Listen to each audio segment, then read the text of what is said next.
O nosso foco é a diminuição de mortalidade materna e neonatal. A gente não está nem aí para essa questão de aumentar ou diminuir cesariana. Se é melhor para uma mulher ter um parto normal do que um parto cesáreo, é muito melhor para a mulher e para o bebê.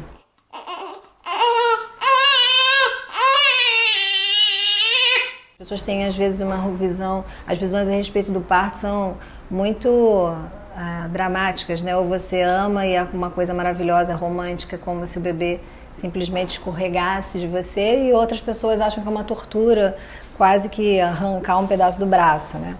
E não é nem uma coisa nem outra, é um processo, né? Um processo muito rico, que traz inúmeros benefícios do ponto de vista emocional, de vínculo com o bebê, de fortalecimento na relação de mãe e filho, mas principalmente uma vivência muito poderosa para a mãe. Eu já vivi histórias muito marcantes de mulheres que mudaram o jeito de pensar, de ser depois da experiência do parto. Então, acho que é uma experiência muito interessante de ser vivida. O parto não tem um parto só, não tem um parto melhor, tem o parto que é. Tem um parto que você tem, né? Que é a sua história.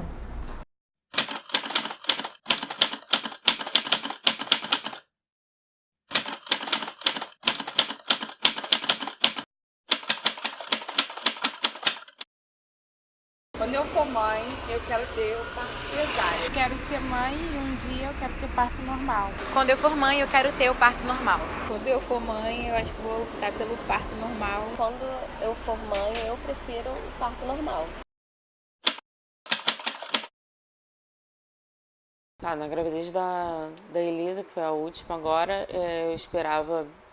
Na verdade, no início eu não sabia que eu poderia ter parto normal, porque os 2 médicos que eu tinha ido já tinham falado pra mim que era pra eu fazer uma cesárea. E eu fiquei muito angustiada, porque desde o meu primeiro filho eu sempre quis fazer um parto normal. E quando ele falou que eu tinha que fazer outra cesárea, eu fiquei bem chateada. A minha família, com exceção meu marido, não me apoiava no parto domiciliar, nem no parto normal, propriamente dito. Para eles era mais fácil e mais seguro que eu fizesse uma cesariana. Mas quando a gente comentava com as pessoas, né? Porque todo mundo vinha perguntar, vai nascer onde? E aí a gente falava, vai nascer em casa. Era assim, mais ou menos isso que eu fiz. As pessoas mudavam a expressão como se a gente estivesse falando uma coisa assim, extremamente absurda. Como se fosse, sei lá, eu não sei nem o que comparar. E aí as pessoas, ué, mas por quê? Porque a gente quer. Ué, mas por que você vai fazer isso com ela? Falavam pro meu marido. Eu falava, não, ele não tá fazendo comigo. Nós, e eu principalmente, que quem tá parando sou eu, queremos. Então, aí daí dá pra gente tirar um monte de coisa, né? Como é que a sociedade é patriarcal, machista, enfim. Mas é outra história. Mas isso daí foi muito engraçado. Que todo mundo tinha a mesma reação. Eu acho que de todas as pessoas que eu conheço e que eu contei que ia nascer em casa, eu acho que de todas, eu não sei dizer quantas no total, mas acho que só 2. De verdade me vem uma só na cabeça, mas eu vou botar 2 para ser boazinha. Eu acho que 2 ficaram assim, nossa, que legal, poxa, que bacana. O resto não. Muita gente, inclusive... tinha o ímpeto de tentar dissuadir a gente, assim, não, gente, não, eu tenho que falar isso com alguém, eu tenho que falar com o médico, eu tenho que falar com a polícia, eu tenho que falar com não sei quem para não deixar que vocês façam isso. Eu ficava triste, porque eu queria apoio e eu já estava certa, decidida que eu queria ter um parto normal, o mais natural possível. Acho que quando eu penso, a minha definição do meu trabalho é atuar pelo parto digno e respeitoso com autonomia e protagonismo das mulheres. É isso que eu acredito. O trabalho da doula é definido pelo suporte contínuo. É o que difere a profissional doula ou a profissão de doula de qualquer outra profissão no suporte nesse momento da atenção à gestação, parto e puerpério. Por que o suporte contínuo? Porque enquanto outros profissionais têm a demanda de promover a atenção à vitalidade, a verificar que essa pessoa permaneça saudável, assim como o bebê e o feto durante a gestação, a doula atua com foco no bem-estar dessa mulher, no cuidado para que essa mulher, para que a mulher tenha autonomia e protagonismo garantido. Estamos lá quando, teoricamente, o chá de bebê ia começar, porque a Juju tinha preparado essas brincadeiras que não são aquelas horríveis, né, de fazer a gente fixar aí pintada, mas era escrever um monte de bilhetinho, era fazer um escaldapé, fazer não sei o que e tal. Uma das convidadas lá que estavam lá, a gente conversando, falando sobre parto, falando sobre eu ter engravidado depois de tanto tempo. Vira e fala assim, pô, mas pergunta pra ela onde é que Elisa vai nascer, já com aquele quê de... Porque essa era uma que reprovava assim ao extremo e ela tava assim, pra ela virou uma coisa assim, preciso de mais adeptos pra ver se a gente consegue mudar a cabeça da Fernanda. E ela falou assim, ué, por quê? Onde que vai nascer? Eu respirei fundo, querendo matar a que fez a pergunta, né? A que mandou ela perguntar. Ela vai ter em casa. Essa pessoa mudou a fisionomia, mas até então normal, todo mundo tinha essa mesma reação. Porém, ela ficou calada assim alguns minutos, a gente continuou conversando outras coisas, aí em um dado momento ela começou a falar, e aí foi assim, mudou a energia do lugar, de tão... Porque ela só começou a contar de desgraça, ela só começou a contar de partos que ela tinha presenciado que dentro do hospital não deu tempo de pegar e levar a criança da sala de parto até a sala ao lado para poder fazer os procedimentos, porque a criança nasceu super mal e a criança morreu, e a criança, porque nasceu mal, não teve tempo de fazer, por não ter tido tempo de fazer alguma coisa lá, a criança teve falta de oxigenação e a criança ficou com... eu não sei nem os nomes, assim, né? Ficou lá com paralisia, com não sei o quê, que a criança vegeta até hoje. Foi um show de horrores, assim, não tem como descrever de outra forma. Foi um show de horrores. Nesse dia do chá de fralda, era o dia que um dos médicos tinha marcado a minha cesárea, que era, na verdade, foi no dia seguinte, porque minha cesárea tinha sido marcada para dia 7 de julho. Esse chá de fraldas aconteceu no dia 8 de julho. Inclusive, a fala dela foi assim, pergunta ela onde é que vai nascer, porque era pra ela ter tido a Elisa ontem, né? Era pra Elisa ter nascido ontem. E aí, então assim, imagina, eu já tava com aquele barrigão, eu já tava com 38 semanas, e mais a flor da pele do que possa imaginar, e ela falando aquilo tudo... E as pessoas em volta, né, todas, só a minha doula e a dona da casa lá, né, que não, mas todo mundo sem se pronunciar, mas as outras pessoas meio que concordando com ela. A fala dela o tempo inteiro era como se fosse assim, por causa de um capricho seu, de você querer ser legalzinha, de que você querer parir normal, só por um capricho seu, você vai botar a vida da sua filha em risco. É isso mesmo, né?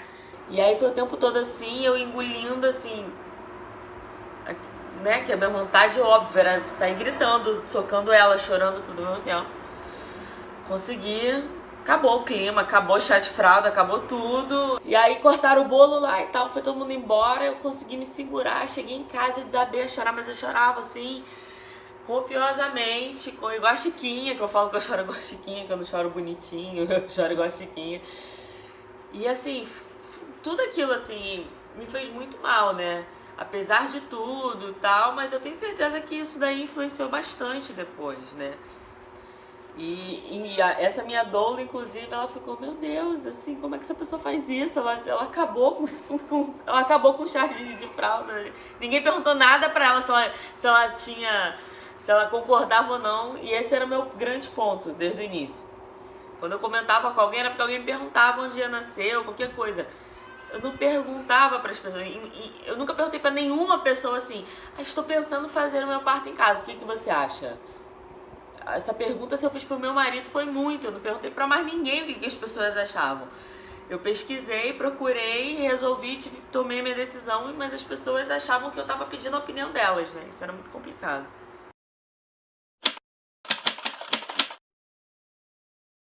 Pode falar de inúmeras vantagens físicas, né, o fato de não ter nenhum tipo de corte, o fato de que ela vai produzir ocitocina mais rápido, ela vai ter um retorno mais rápido para o corpo dela, vai ter risco de infecção absurdamente zero. Eu nunca tive, por exemplo, eu tenho praticamente 850 partos domiciliares, eu nunca tive uma infecção puerperal, eu nunca tive uma mulher que tivesse tido uma infecção por parto normal. Então isso é uma coisa bem interessante. Tudo bem que no ambiente doméstico é um pouco diferente, porque você está lidando com outros germes, mas de qualquer maneira, agora acho que tem um ganho nesse processo, que é maior do que tudo, que é uma coisa da gente entender que o corpo da gente foi feito para isso e que a gente é capaz sim de passar por uma coisa que é um rito de passagem, né?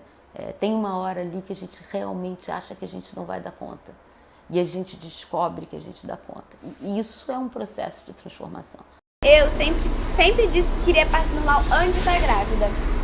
Então, eu sempre ouvia muitas historinhas de que vai doer, você não vai ter passagem, você é muito pequena, sua bacia é muito estreita, você não aguenta nem fazer a sobrancelha, como é que vai aguentar um parto normal? Você é maluca? Então a gente pergunta assim, você teve cesárea e teve normal, o que você prefere? Aí eu sempre falo, não, eu continuo preferindo o parto normal. Eu sempre tive em mente que na hora do parto eu iria pro hospital para ter lá o parto humanizado. Então, a escolha do profissional, por ele ser a favor da cesárea ou do parto normal, nunca foi um fator impositivo. Eu, mesmo tendo plano de saúde, já tinha decidido que eu não queria ter minha filha pelo plano de saúde. Então, a opção era ou ter no hospital que eu trabalho, ou pelo SUS, ou então o parto domiciliar, no caso que veio depois. Só que a minha mãe não aceitava a ideia de que eu não fizesse pré-natal pelo plano de saúde. Então ela me levou a vários médicos. Todos os que ela me levou queriam já falar de cesárea. Se tiver tudo certo, você pode esperar. Mas não é muito seguro, né? Eu aconselho a já marcar logo. Até teve um caso de uma médica que foi a primeira vez que eu tinha ido lá. Ela não pôde me atender porque uma outra mulher entrou em trabalho de parto e a secretária dela já falou, então já deixa aqui marcado logo, para quando você quer a cesárea, que eu já marco logo. Como assim? Eu nem vi a médica. Não, mas já deixa marcado, porque vai ser cesárea mesmo, então já deixa marcado, você é muito pequeno. Aí, claro que eu não deixei nada marcado. Eu escolhi o parto humanizado, na verdade eu tenho muito interesse em fazer o parto humanizado. Ninguém da minha família tem que se meter, ninguém fez, ninguém paga as contas, enfim, isso é uma escolha minha, é o meu filho. É a melhor escolha para todo mundo, para a mãe, para o bebê, até para o médico. Talvez não para o médico. As mulheres não estão tão ingênuas assim mais, sabe? Elas já sabem dos riscos que elas correm. De não tomar cuidado com a escolha do profissional que vai assisti-las, sabe? Isso eu acho que já existe. Mas ainda tem muita gente que tem dificuldade. Principalmente, eu acho que tem um público que para mim é o pior. O mais vulnerável é isso. Porque a paciente que está no hospital, no SUS, ela, em teoria, o SUS garante a opção do parto normal. Ela não vai chegar numa maternidade e vai falar, eu quero marcar uma cesárea para terça-feira porque meu marido faz aniversário. O médico vai falar assim, querida, lamento, quando você entrar em trabalho de parto, você procura a maternidade mais próxima da sua casa. Então, por mais que seja cruel o sistema, essa mulher ela tem a opção de entrar em trabalho de parto e ter uma maternidade disponível para ela quando ela entrar em trabalho de parto. A que pode pagar, a classe super A, ela contrata uma equipe super gabaritada para que ela tenha a melhor assistência do mundo. Aquela paciente que tem um plano de saúde empresarial, porque o marido trabalha numa fábrica, e ela tem um plano de saúde que o médico é pouco remunerado, essa paciente é a paciente de que a gente está falando. É essa paciente que não pode pagar a clínica, mas gostaria de ter uma assistência mais cuidadosa do que ela pode ter no SUS. essa menina ela tem muita dificuldade de encontrar um profissional. É muito importante a gente pensar o parto normal do ponto de vista da saúde do bebê e não só da saúde, porque a questão é que a nossa sociedade está acostumada a pensar uma saúde a curto prazo. Nasceu, está respirando, está tudo bem.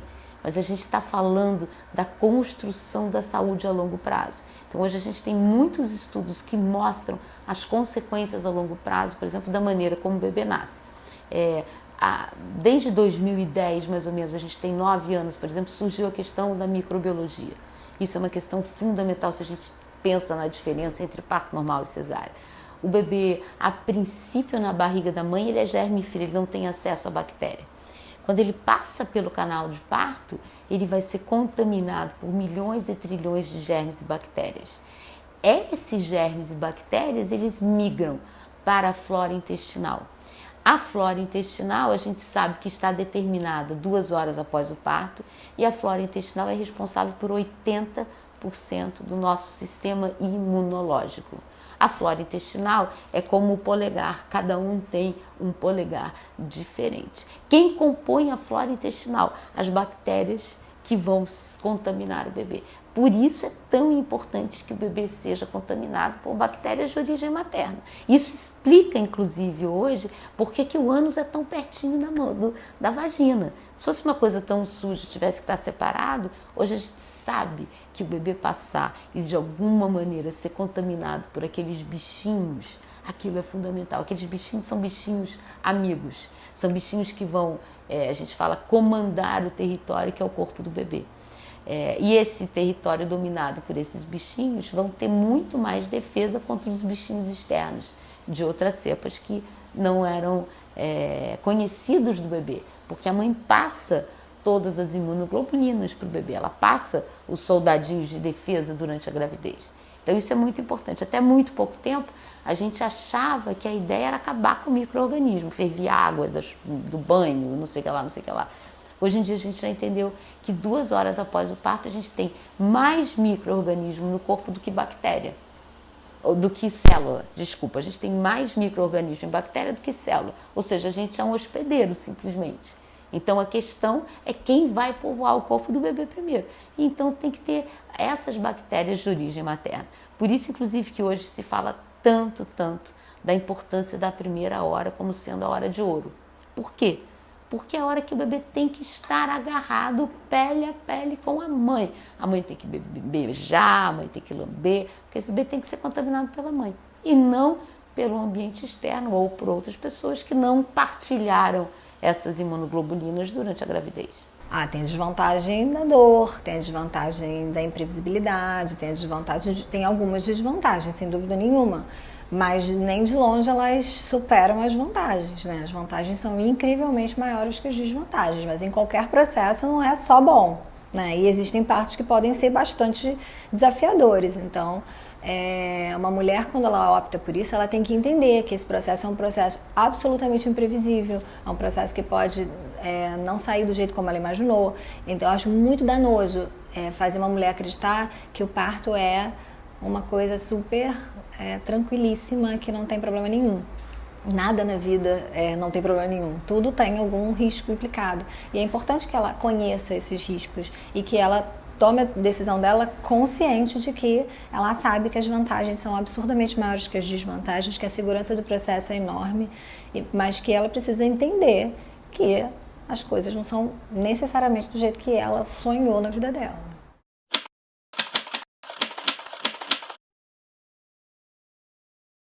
Não tive a Elisa em casa, mas eu fui ter ela num hospital extremamente violento. Eu passei por violência, eu depois fiquei sozinha e, sabe, assim, a Elisa nasceu naquele desespero e não daquela forma tranquila. Então isso pra mim é muito, muito, muito frustrante.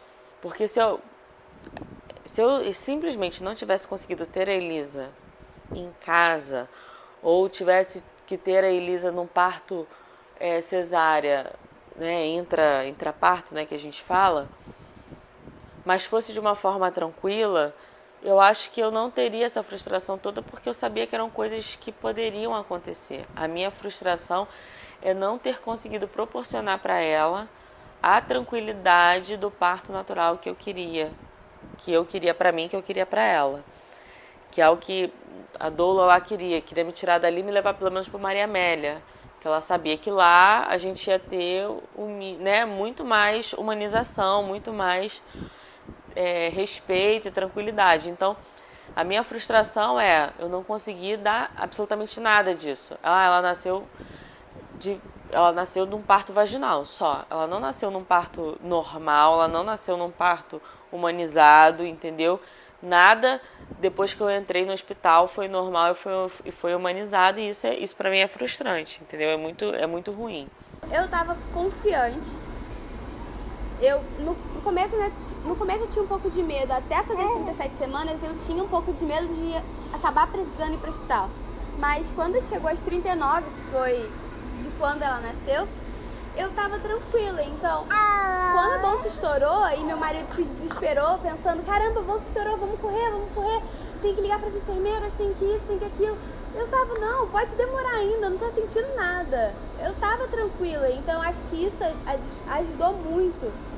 Eu pude colocar as minhas músicas do parto, fiz uma playlist, coloquei as minhas músicas.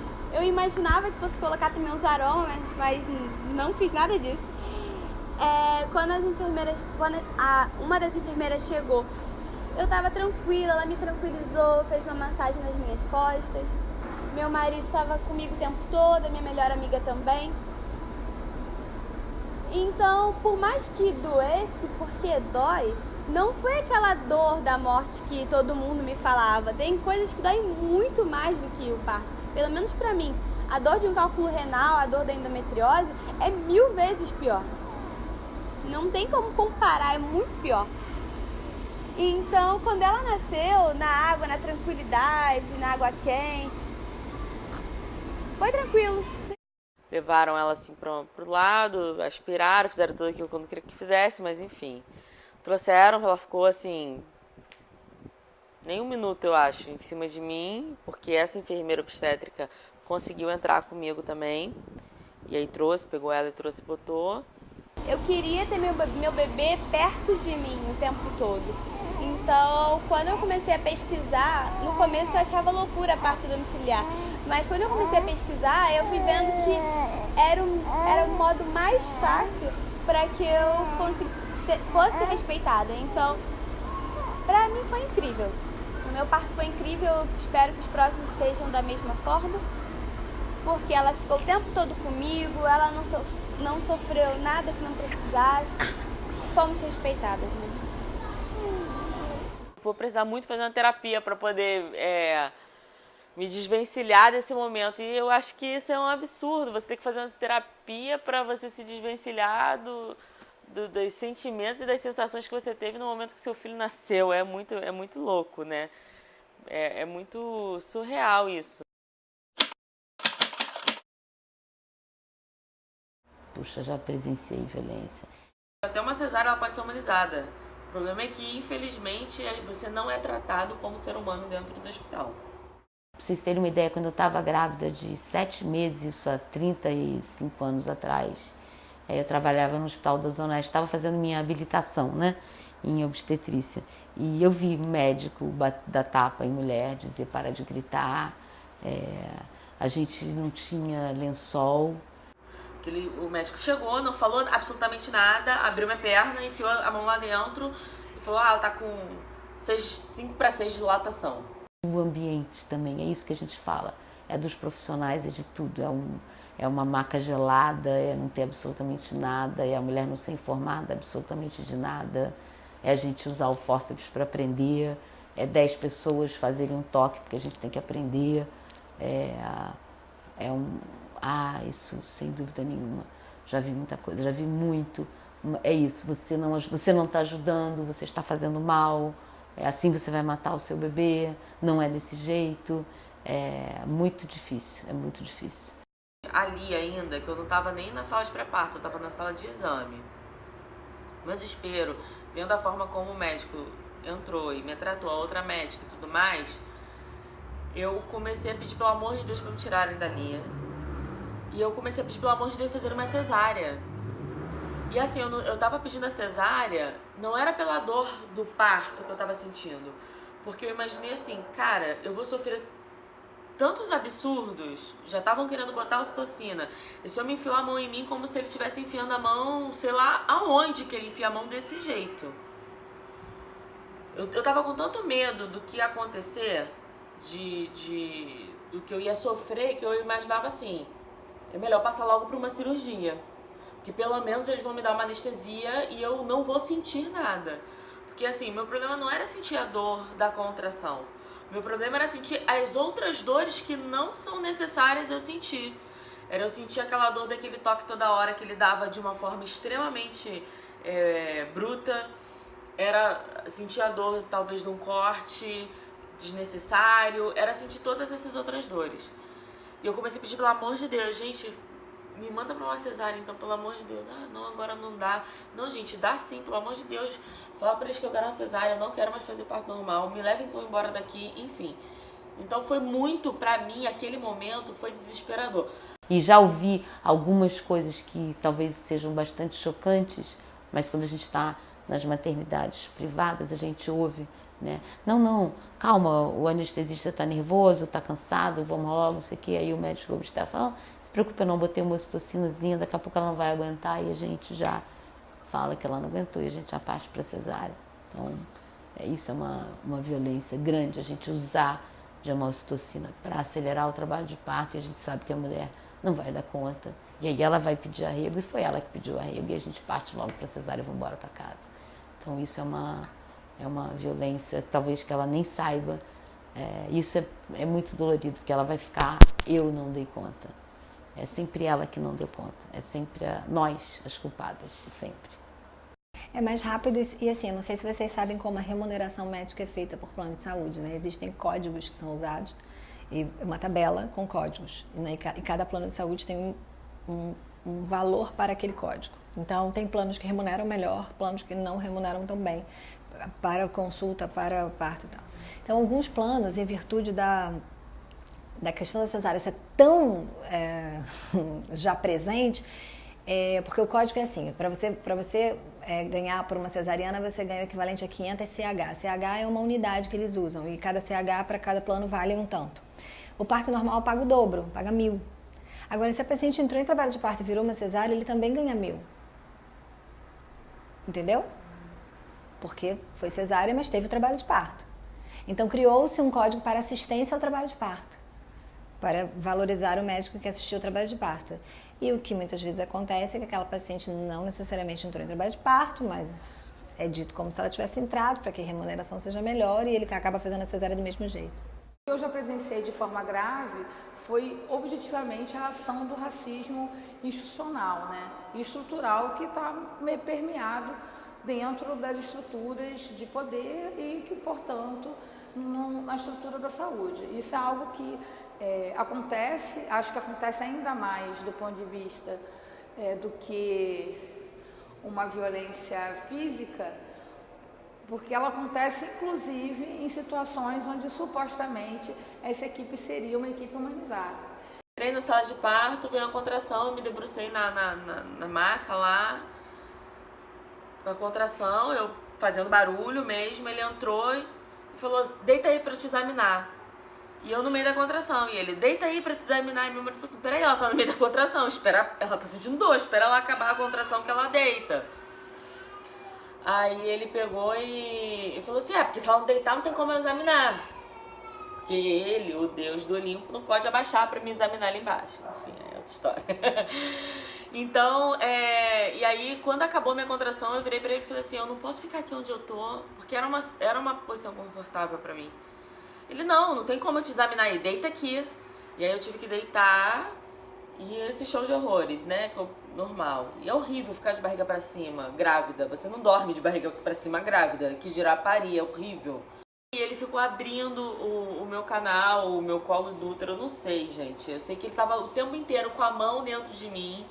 E assim, eu não sei nem se era esse movimento, mas eu acho que era, porque a sensação que eu tinha é que ele fazia assim, o tempo inteiro com a mão lá dentro, aquilo doía muito.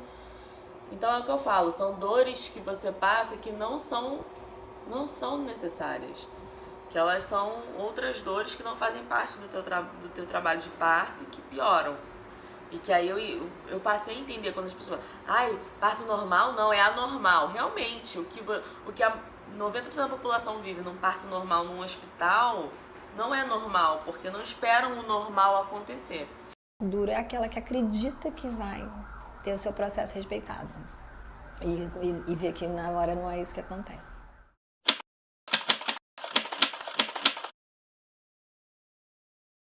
Acho que é o nada sobre nós sem nós. Há um momento, que é o tempo que a gente vive, em que as mulheres não querem mais que outras pessoas tomem suas decisões em relação aos seus partos sem que elas sejam consultadas ou sem que elas sejam minimamente informadas sobre isso. Então, combater a violência passa necessariamente para repensar o lugar da educação popular em saúde, repensar a maneira como a informação em saúde é difundida, para que a gente possa, então, ter um novo momento em que ela seja residual e não habitual no sistema de saúde, tanto privado quanto público. O trabalho da doula, e que talvez venha causando ainda bastante incômodo dentro do campo desse cenário da atenção obstétrica, passa justamente por essa tarefa de promover a informação em saúde, né? Nós não fazemos diagnósticos, mas uma vez os diagnósticos realizados, nós ajudamos na compreensão desses dados, na compreensão sobre o que acontece do ponto de vista desse lugar. Ajudamos a buscar informações em fontes que sejam confiáveis, que possam fazer com que ela promova a sua própria escolha a partir do reconhecimento das suas opções. Então, nós temos uma lei no Estado do Rio de Janeiro que se chama Lei do Parto Humanizado, né, que dá o direito das gestantes em relação a isso, que é 7191. Essa lei, por exemplo, ela diz que é direito da gestante ter o plano individual de parto. Esse é um documento pessoal, esse é um documento da gestante, mas quando ela chega numa unidade de saúde e diz, não quero manobra de Christeler, não quero episiotomia, não quero ficar deitada, quero acesso à água para alívio da dor, quero ter acompanhante, quero ter doula. Quando ela expressa o seu desejo, ela já inibe que por uma questão de protocolo ou de cultura institucional, uma série dessas violências seja realizada com ela, porque ela escolheu. Só que esse processo de escolha não se dá no momento do parto.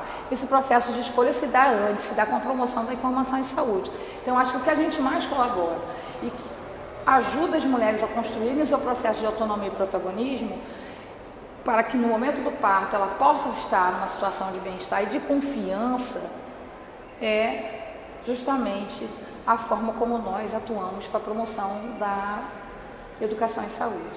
Eu trabalho em hospital, então o que eu via no meu trabalho era que as mulheres não eram respeitadas, o bebê ia logo, assim que nascia, era separado da mãe, não esperavam o cordão umbilical parar de pulsar para cortarem.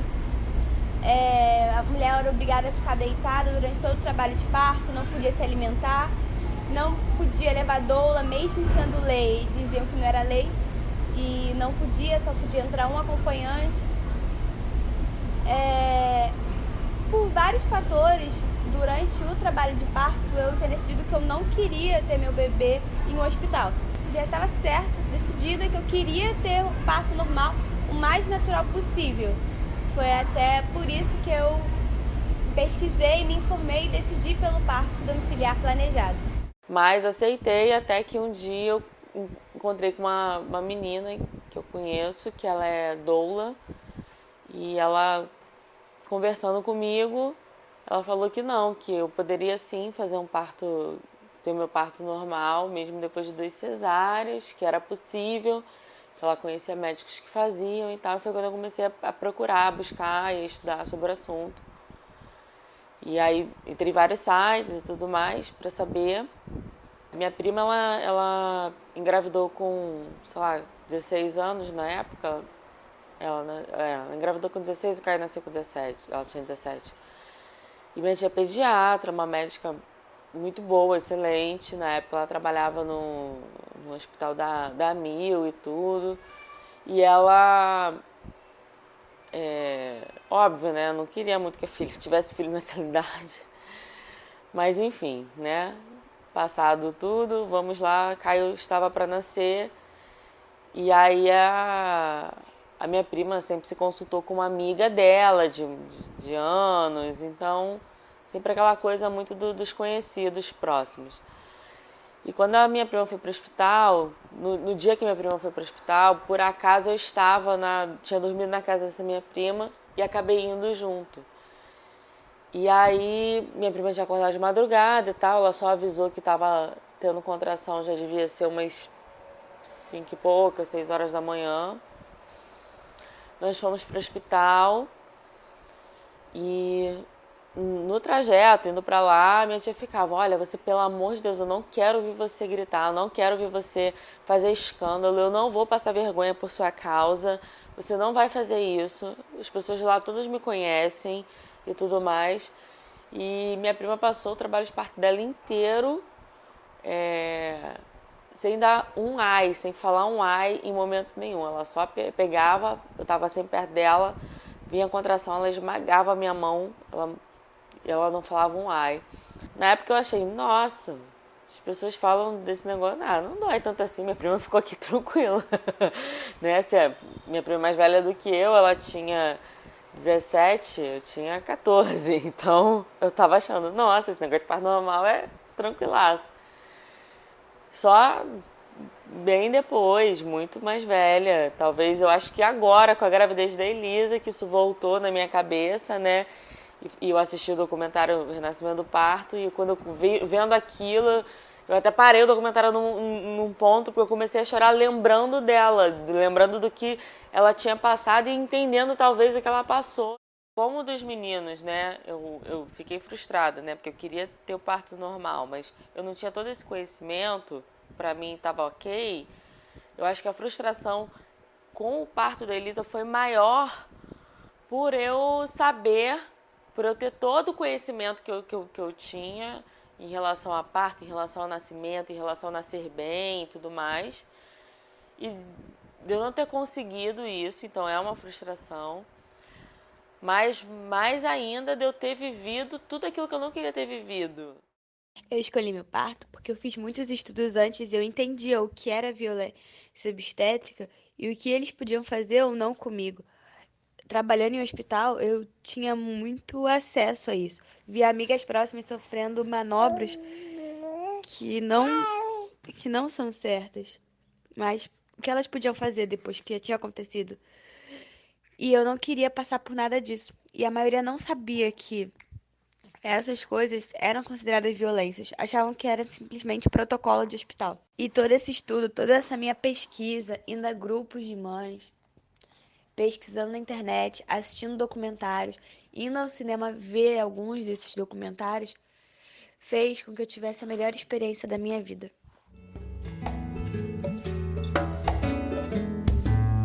Bem-vindo, meu novo ser, cercado de proteção, de tanto amor, tanta paz, dentro do meu coração. Bem-vindo, meu novo ser, cercado de proteção,